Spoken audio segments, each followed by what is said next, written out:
지구는 하나밖에 없습니다. 따라서 우리에게 플랜 B는 없습니다. 2021년 5월 12일 오전 9시 서울 마포구 상암동 문화비축기지에서 열린 2021 한국포럼에서 반기문 전 유엔 사무총장이 말했습니다. 그는 신은 항상 용서하고 자연은 절대 용서하지 않는다는 프란치스코 교황의 말을 인용하며 기후위기의 심각성을 강조했습니다. 이날 포럼은 지구의 미래, 한국의 미래를 주제로 한국일보와 코리아타임스가 주최했습니다. 코로나19 방역을 위해 현장 참석 인원을 100명으로 제한하는 가운데 유튜브로 생중계됐습니다. 코로나19는 지구 환경 남용한 인류에 자연이 내린 벌. 반 전 총장은 이렇게 말했습니다. 코로나19로 전 세계가 고통을 겪고 있는 이 상황은 기후위기와 무관하지 않습니다. 인류가 기후협정을 잘 이행하지 않고 지구 환경을 남용한 탓에 자연이 내린 벌이라고 생각해야 합니다. 5천만 명이 사망한 1918년 스페인 독감부터 2019년 코로나19까지 인류를 위협하는 질병의 발생 주기가 점점 짧아지고 있습니다. 이렇게 짧아지고 있는 질병의 발생 주기는 빨라지고 있는 기후변화의 속도와 관련이 있습니다. 반 전 총장의 기조연설에 이어 방송인 타일러 라쉬 씨와 한정혜 당시 환경부 장관의 대담, 탄소제로 라쉬가 묻고 한 장관이 답하다가 진행됐습니다. 라쉬 씨가 2050 탄소 중립 목표를 조기에 달성할 수는 없는지 묻자 한 장관은 이렇게 답했습니다. 중화학공업 중심의 한국 경제는 탄소 중립을 달성하기가 쉽지 않습니다. 하지만 반드시 탄소 중립을 달성해야 한다는 공감대는 형성되어 있기 때문에 정부, 산업계, 시민사회를 비롯한 모든 주체가 참여한다면 조기 달성도 가능할 수 있습니다. 동아시아 재생에너지 전력망 구축 바람직. 이어 삭스 교수에게 듣는다. 지속가능한 지구를 주제로 제프리 삭스 컬럼비아대 교수와 홍종호 서울대 환경대학원 교수의 대담이 진행됐습니다. 삭스 교수는 이렇게 말했습니다. 기후위기의 완화가 적응보다 중요합니다. 기온이 지금까지와 같은 추세로 상승하면 적응 정책은 꺼내들 수도 없을 것입니다. 지구온도 상승을 막기 위해 탄소 배출을 억제하는 데 집중하지 않으면 인간이 적응할 수 없는 수준으로 지구 환경이 급변할 것이라는 뜻입니다. 삭스 교수는 또 이렇게 말했습니다. 한국 정부는 탄소 배출권 거래제보다 탄소세 도입을 추진해야 합니다. 배출권 거래제는 복잡하고 명확한 기준이 없는 데다가 5년에서 15년 이후에 대한 명확한 신호가 없습니다.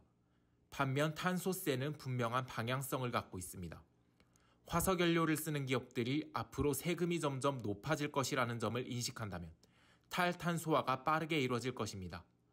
그러니 한국 정부도 지금부터 예측 가능한 수준으로 세금을 올려 기업에 명확하고 일관된 신호를 보내야 할 것입니다. 탄소세란 이산화탄소 등 온실가스 배출 억제를 위해 화석연료를 사용하는 제품에 물리는 세금입니다. 삭스 교수는 이어 한국이 현재 6%에 불과한 재생에너지 발전 비중을 늘리려면 중국, 일본 등 다른 아시아 국가들과 상호 연계된 전력망을 구축할 필요가 있다고 말했습니다. 그리고 이렇게 설명했습니다. 풍력 발전이 유리한 지역과 그렇지 않은 지역이 있고 일조량이 풍부한 지역과 그렇지 않은 지역이 있기 때문에 이웃끼리 협력해 발전망을 구축하면 재생에너지의 잠재력을 더욱 활용할 수 있을 것입니다. 이어진 특별 강연에서는 신원섭 충북대 산림학과 교수가 숲이 지구를 살린다를 주제로 발표했습니다.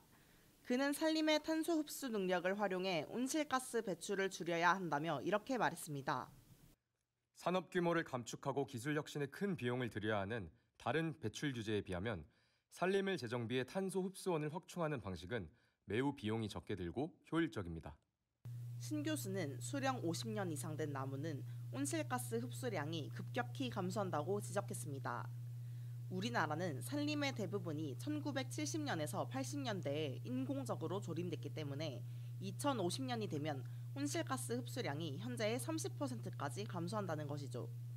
그래서 그는 50살 이상 나무를 베고 새로운 묘목을 심자고 제안했습니다. 서울전력 소비 80%가 건물, 제로에너지 건축 시급. 이명주 명지대 건축대학 교수는 기후위기에서 생존할 수 있는 적자 생존 도시는 무엇인가 주제의 발표에서 에너지 절약 건축물로 구성된 제로에너지 도시를 제안했습니다. 그는 서울시 전체 전력 사용량의 83%가 건물에서 발생할 정도로 건축물의 에너지 사용량이 막대하다는 점을 지적했습니다. 2020년 한국이 유엔에 제출한 온실가스 감축 목표는 2030년까지 2017년 배출량의 24.4%를 줄이는 것이었습니다. 이에 관해 이 교수는 이렇게 말했습니다. 24.4% 감축을 100으로 봤을 때 이 중 46%를 건축물 부문에서 줄여야 합니다. 건축물이 사용하는 에너지를 재생에너지원으로 전환하지 않으면 이 목표를 달성할 수 없습니다. 그는 우리나라에도 건축물 분야 제로에너지 로드맵이 있지만 신규 인허가를 받은 건축물에만 해당하는 로드맵이라고 꼬집었습니다. 국토교통부가 녹색 건축물 조성 지원법에 규정한 제로에너지 빌딩은 에너지 사용을 최소화하는 것을 목적으로 합니다. 이 교수는 신재생 에너지를 통한 에너지 자립률에서 5등급을 받아도 제로에너지 건축물로 인정이 된다며 준 제로에너지에 그치는 느슨한 기준점을 지적했습니다. 이 교수가 제안한 제로에너지 도시는 건물 간의 혹은 건물과 재생에너지 생산자 간의 거래를 통해 화석연료 사용량을 제로로 만드는 도시입니다. 노원 에너지 제로 주택단지는 그가 참여해 2017년 완공한 국내 최초 제로에너지 주택입니다. 열에너지 손실을 최소화하는 패시브 설계 요소 기술로 난방에너지 사용량을 75% 이상 줄였고 태양광 발전 등으로 91.2%의 에너지 자립률을 기록하고 있습니다. 젊은 세대가 선출직 공직자 압박해야.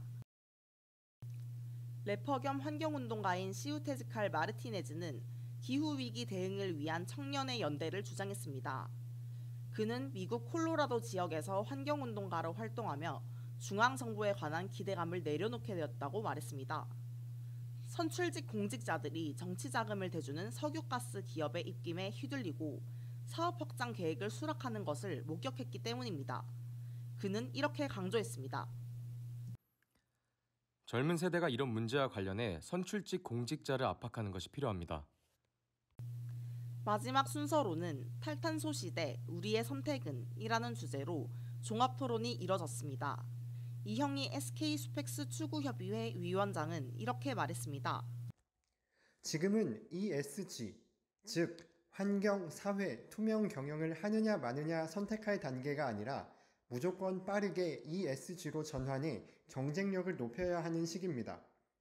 글로벌 금융계나 글로벌 정부의 정책이 우리에게 그걸 요구하고 있기 때문에 우리에겐 선택권이 없습니다. ESG 경영이란 기업 활동에서 매출, 이익 등 재무적 가치뿐만 아니라 환경과 사회, 지배구조 개선 등 비재무적 가치도 중시하는 경영을 말합니다. 윤창현 국민의힘 의원은 이렇게 말했습니다.